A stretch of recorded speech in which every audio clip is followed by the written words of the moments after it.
Okay, so let's continue. And we just talked about the what is concave up, what is concave down, right? And how to check when is concave up, when is concave down, because we trying to use the sign of the second derivative, right? Because if the second derivative of a given function is positive, then we call it concave up. Then second derivative is less than zero, concave down. Okay, and where the concavity changes either from concave up to concave down or concave down to concave up, we call that point as called a point of inflection.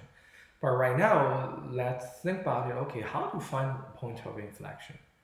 And the idea is similar to the critical points, but also slightly different.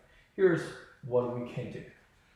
If we know that a point C, f of C is a point of inflection, then we can tell this. The second derivative divided by C equals 0, or the second derivative at C does not exist. Okay, does not exist. In other words, guys, when you find the points which can make the second derivative equal 0, or the second derivative does not exist, is not guaranteed to be a point of inflection. Okay, but if it is a point of inflection, and then it's gonna be one of those cases. Okay, so right now I'm gonna show you two examples, and then to see how do we work on this. So the first example is like this. We have a function x cubed minus 3x squared plus 2. And the goal is to figure out the intervals of the concavity, which interval is concave up, which interval is concave down. And also figure out the point of inflection, if any, okay, if there's. So let's start it. Given function is here, anytime when we talk about concavity, guys, you got to use the second derivative, okay? And now let's also take the first derivative, which is 3x squared, right? Minus 6x, okay. And second derivative, which is 6x minus 6, okay, 6x minus 6. And again, when we try to find the point of inflection, we need the second derivative, and then we're starting to do one observation here. The original function is a polynomial with degree 3, and we don't give any specific domain or closed interval, so the domain is going to be the oral numbers here. And you see that the second derivative, which is 6x minus 6, so this 6x minus 6 is well defined for oral numbers. Agree, right? So there is no troublemaker can destroy my second derivative. Okay, so the only candidate that can be a point of inflection, which only this case left. We're trying to figure out the second derivative gonna be 0. And solve for this equation, you got that x equals 1. In other words, f second derivative divided by 1 give us 0, okay? So, but at this stage, guys, x equals 1, we don't know if it is a point of inflection or not. We have to verify, okay? How do we do? Well, this is what I like to do.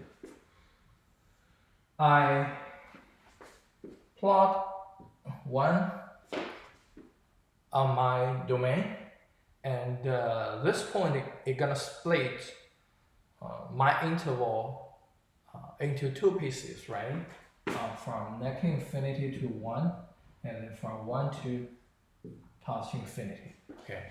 I would like to know the concavity for those two intervals, and then to see that if there is a change about the concavity. If it is, then at x equals 1, we know it is a point of inflection. Okay, so that's how do we start. But how do we check? Well, easy. What we can do is we can Let me erase this part. Okay. We're gonna list table here, okay? And then from negative infinity to 1 is the interval. From 1 to positive infinity, that is the interval, okay? Second row is x. The third row is sine of second derivative. Okay, you have to be very careful. So this part, again, it's very similar when we talk about the first derivative to looking for the increasing decreasing interval. What we'll do is we pick a random number from each interval. So from negative infinity to 1, we can pick 0 there. From 1 to positive infinity, we can pick 2 there. And after that, I start to evaluate those values at the second derivative, okay? And I want to know the sign, because if it's greater than 0, concave out. Okay, so f second derivative evaluated at 0. Second derivative is here, 6x minus 6. So it's a 6 times 0 minus 6 give us a negative 6, and we know that it's less than 0, so the sign is negative. And we evaluate at 2, so it's a 6 times 2 minus 6 give us a 6. It is greater than 0, so it's a positive. Well, so you can see right now we can get our conclusion. On the interval from negative infinity to 1, the graph is concave down. On the interval from 1 to positive infinity, the graph is concave up. Since there is a concavity change, okay, so we can see that, okay, at x equals 1, it is a point of inflection, okay? So this is how to describe. So the concave up interval, which is from 1 to infinity, concave down interval, which is from negative infinity to 1, and the point of inflection, which is 1 f of 1, okay? So you can evaluate 1 here, which is 1 cubed minus 3 plus 2. Well, actually, it's f of 1 is 0, okay? So the point of inflection, we can see that it's the point 1, 0. Okay, so I think after this problem, you should be have a little bit feeling about, you know, how do we handle the interval of concavity and the point of inflection. Okay, now let's move on to look at another example. Look at this one. Fx equals x to the power of 4, okay? And by default, the interval is its domain, which is all real numbers. And we would like to know the interval of concavity and if there is a point of inflection. Okay, so first derivative is 4x cubed, right? Second derivative, which is 12x squared, easy to calculate. Again, there is no point can make my second derivative undefined or does not exist. Okay, so we'll just solve for the second derivative, let it equal 0 to solve for that. So 12x squared equals 0, and we can see that x equals 0. Okay, but so far, if the point x equals 0 is a point of inflection, we don't know.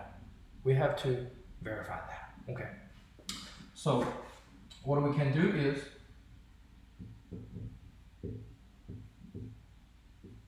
directly write it this way, okay? As you can sine of, okay, so this 0 partition my interval into 2 pieces, and I'm gonna pick some random number. Let's see, negative 1 and 1 here, okay? Since the second derivative here, as you can tell, is 12x squared, right? So we evaluate the sign. F second derivative value -1, which is 12 times -1 squared, give us is 12 positive. Okay. Second derivative evaluated at 1, which is 12 times 1 squared, still give us 12, so it's positive. Okay. So now, guys, do you agree that you see from -infinity to 0, it's concave up, and from 0 to positive infinity, so still it's concave up, meaning there is no concavity changes, right? At x equals 0. Hence, this is our conclusion. At x equals 0, it's not a point of inflection. In other words, there's no point of inflection for this function x to the power of force. Okay, and if you, some of you might know this graph, right?